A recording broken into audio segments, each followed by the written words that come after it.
두 사람이 이와 같은 싸움을 벌이게 되자 그야말로 호적수를 만난 셈이 되었다. 백만검의 초식은 신속하고도 맹렬했으며 검초는 종횡으로 펼쳐지고 있었다. 석청의 검초는 태산과 같이 무거웠으며 자세 또한 근엄하기 짝이 없었다. 백만검은 잇따라 10여 차례 검초를 변화시켜 보았으나 시종 상대방을 제압할 수가 없자 속으로 여간 놀라지 않았다.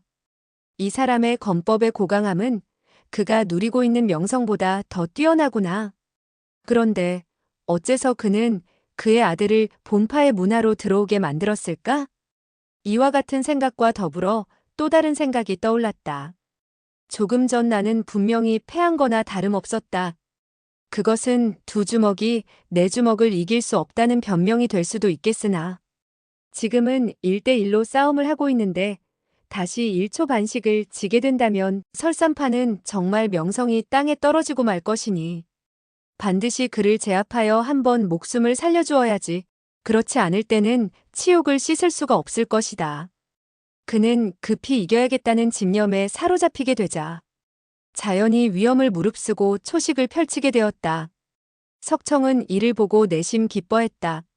서두르면 서두를수록 나의 손 아래 지게 될 것이다. 10여 초가 지나게 되었다. 아니나 다를까 백만검은 잇따라 위험한 고비를 맞이하게 되었다. 이렇게 되자 그는 흠칫하며 급히 심신을 가다듬었다.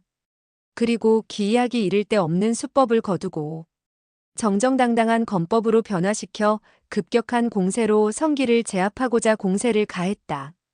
이렇게 되자 두 사람은 정말 막상막하의 형세를 이루게 되었다. 석파천은 한옆에서 두 사람이 손을 쓰는 것을 제대로 이해를 못했으나 넋을 잃고서 구경하고 있었다. 석청과 백만검 역시 자기 주위의 사정을 모조리 잊을 정도로 싸움에 열중하고 있었다. 200초를 겨루게 되었을 때 백만검은 속이 다 시원할 정도로 오늘의 싸움이 한평생 있을 수 없는 일대 쾌사로만 느껴졌다. 그는 민유의 일검에 제압을 당해 마음이 꺼림칙했던 것도 지금은 깡그리 잊어버린 상태였다. 석청 역시 이와 같은 적수를 만나게 된 것을 기뻐했다. 두 사람은 자연적으로 서로를 아끼는 마음이 생기게 되었고 적대감이 봄눈 녹듯 사그라들었다. 따라서 서로 연구해보겠다는 생각이 일어나게 되었고 각기 절기를 펼쳐서는 상대방이 어떻게 자기의 초식을 해소시키는지 보려 하였다. 두 사람이 처음 싸우게 되었을 때 대전 안은 쨍그렁, 쩡쩡하는 소리가 가득 대전을 메우듯 하였으나 이 무렵은 두 자루의 검이 부딪히는 소리가 들려오지 않았다. 한창 싸우고 있을 때 백만검은 암양소형이라는 일초를 펼쳐 검날을 세울 듯 말 듯 하면서 비스듬히 상대방을 베어갔다. 석청이 나직이 찬사를 던졌다. 훌륭한 검법이군. 그는 검을 세워서 상대방의 검을 맞받았다. 두 사람은 이 일초에 모든 내력을 돋우었다. 팍 하는 음향과 함께 석청의 손에 들린 장검이 동강이 나고 말았다. 그의 수중에 장검이 막 부러지자마자 왼쪽에서 한 자루의 검이 들이밀어졌다. 석청은 왼손으로 급히 그 장검을 받아 좌우봉원이라는 일초를 펼쳐 왼쪽으로부터 오른쪽으로 호선을 그리는 듯한 일검을 펼침으로써 상대방이 계속 공격해오는 것을 막았다. 백만검은 한 걸음 물러서며 말했다. 이것은 석 장주의 장검이 좋지 못한 것이지. 결코 검초에서 승부를 드러내게 된 것은 아니외다. 석 장주의 흑검이 있었다면 어찌 두 동강이 났겠소이까? 따지고 보면 이 형제가 잘못한 것이 되는구려. 그는 몇 마디 말을 끝맺게 되었을 때 갑자기 그의 안색은 크게 변하고 말았다. 그제서야 그는 석청의 왼쪽에서 검을 들이밀었던 사람이 민유인 것을 발견하게 되었던 것이다. 설산파의 18명이나 되는 그의 사제들은 어지럽게 땅바닥에 나뒹굴고 있었다. 원래 백만검이 석청과 한참 열을 내어 싸우고 있을 때 민유는 설산파 18명 제자들에게 일일이 상처를 입혀 쓰러지게 만들었던 것이다. 그들은 하나같이 검상을 입기는 했으나 그 상처는 가벼웠다. 다만 민유의 내력이 검의 끝으로 전해졌고 곧장 혈도를 찍히는 꼴이 되어서 움직이지 못하게 된 것이었다. 이는 민유의 독특한 건법이었다. 본래 민유는 본심이 착해서 사람의 피를 못 보는 여인이었다. 그리하여 그녀는 독특한 수법을 익히게 되었는데 그것은 바로 타혈법을 검술에 융화시킨 것이었다. 그렇게 된 결과 설산파의 18명 제자들은 검에 맞았다고는 하나 실제에 있어서는 그녀의 내력에 의한 점혈법에 혈도를 짚히게 된 것이라 할 수 있었다. 그녀의 내력이 상승의 경지에 이르지 못했기 때문에 가벼운 상처라도 입힌 것이지 그렇지 않았더라면 상대방의 몸에 상처를 내지 않고도 검의 끝으로 혈도를 제압할 수 있는 것이었다. 민유는 장검을 남편에게 건네준 후 발끝으로 가볍게 땅바닥에 떨어져 있는 한자루 설산파 제자의 장검을 튀어오르게 해서는 손에 잡았다. 그녀는 남편의 왼쪽 뒤편으로 세 걸음쯤 되는 곳에 물러서서 언제든지 협공할 수 있는 자세를 취하고 있었다. 백만검은 이와 같은 상태에 이르게 되자 그만 가슴이 철렁 내려앉게 되었다.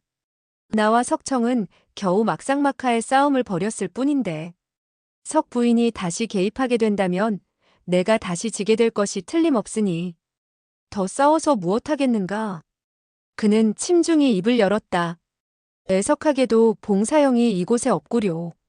그렇지 않다면 우리 두 사형제가 두 분과 한바탕 겨룰 수 있었을 것이요. 오늘은 솔직히 패했음을 인정하오. 더 할 말이 없소이다. 석청은 말했다. 오늘 쌍방은 모두 제 실력을 펼칠 수 없었지만 이후에 풍화신룡과 함께 여기까지 말한 그는 복만리가 자기 아들 석중옥 때문에 한 팔이 잘려져 나간 사실을 상기하고 그만하던 말을 멈추고 말았다. 이제 훗날 만나게 된다 하더라도 검을 겨룰 수가 없는 것이다. 본래 그는 복만리와 백만검이 자신 있으면 자기네들 부부와 한번 겨루어 보자는 말을 하려고 했으나 그와 같은 사실을 상기하고 입을 다물어 버린 것이었다. 석파천은 백만검의 안색이 새파래진 것을 보고 마음속으로 생각했다. 설산파의 18명의 사제들은 바보 멍청이군. 백만검 대여불도와 석장주 부부와 제대로 싸움을 벌이지 못하다니 정말 흥이 깨지는 노릇인데. 그는 백만검이 조금 전 자기를 바라볼 때 애석해하는 빛을 보인 사실을 상기하고 다시 생각해 보았다. 백대엽은 나에게 잘 대해주고 있고 또 석 부인도 나에게 은자까지 주었으니 나에게 잘 대해줬다고 할 수 있다. 그들이 검을 겨룸에 있어서 한 사람의 적수가 모자라서 봉사형인가 하는 사람이 오기를 바라는 모양인데 나는 검법을 익히지 못했지만 여지껏 상세히 구경을 했으니 그를 도와 한번 겨루어 봐도 될 것이 아니겠는가. 이와 같은 생각과 더불어 그는 몸을 일으켰다. 그는 민유가 하던 대로 자기도 해볼 양으로 발끝으로 땅바닥에 한자루 장검을 살짝 건드려 퉁겨 오르게 한 후 허겁지겁 검자루를 받아 쥐고는 웃으면서 입을 열었다. 여러분들은 한 분이 모자라서 검법을 겨루지 못하는가 본데 제가 백대엽과 짝이 되어 흥을 돋우어 볼까 합니다. 하지만 저는 검법을 모르니 아무쪼록 잘 봐주십시오. 백만검과 석청 부부는 그가 갑자기 몸을 일으킨 것을 보고 놀라움을 금치 못했다. 백만검은 자기가 분명히 그의 전신에 있는 수십 곳의 혈도를 짚어두었는데 어째서 갑자기 움직일 수 있게 되었을까 하고 이상하게 생각했다. 그는 곧 민유가 자기의 사제 18명을 쓰러뜨린 후 석파천의 혈도를 풀어준 것이라고 생각했다. 석청과 민유는 백만검이 그를 사로잡게 되었을 때 반드시 혈도를 짚었을 텐데 어떻게 일어날 수 있을까 하고 의아하게 생각했다. 민유는 눈을 커다랗게 뜨고 불렀다. 오가. 그 순간 그녀는 남편이 어떻게 생각할지를 몰라 그만 입을 다물고 남편 쪽을 바라보았다. 석파천은 백만검에게 혈도를 짚혀 2시즌 동안 땅바닥에 누워 있었으나 내공이 심오하여 스스로 혈도를 푸는 것을 연구하지 않았지만 1시즌도 되기 전에 다른 사람이면 6시즌이 걸려야 풀 수 있는 혈도를 부지불식간에 풀고 만 것이었다. 그는 그와 같은 사실을 전혀 알아차리지 못하고 다만 수족이 마비되어 움직이지 못했던 것이 이제는 움직일 수 있게 되었구나 하고 생각할 뿐이었다. 이때 백만검은 큰 소리로 물었다. 내 녀석은 어째서 나와 짝이 되어 검수를 겨루려 하느냐? 설산파에서 배운 검법을 시험해 보겠다는 것이냐? 석파천은 속으로 생각했다. 나는 그들이 검수를 연마하는 것을 보고 약간 배웠긴 하나 잘못 배웠는지도 모르지.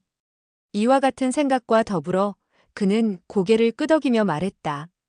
내가 배운 것이 맞는지 틀리는지는 모르겠구려. 백대엽과 석장주 부부께서 가르침을 베풀어 주십시오. 그는 장검을 비스듬히 쳐들고 백만검의 곁에 가섰다. 이때 그가 펼치는 초식은 바로 설상검법 가운데 쌍타설해라는 일초였다.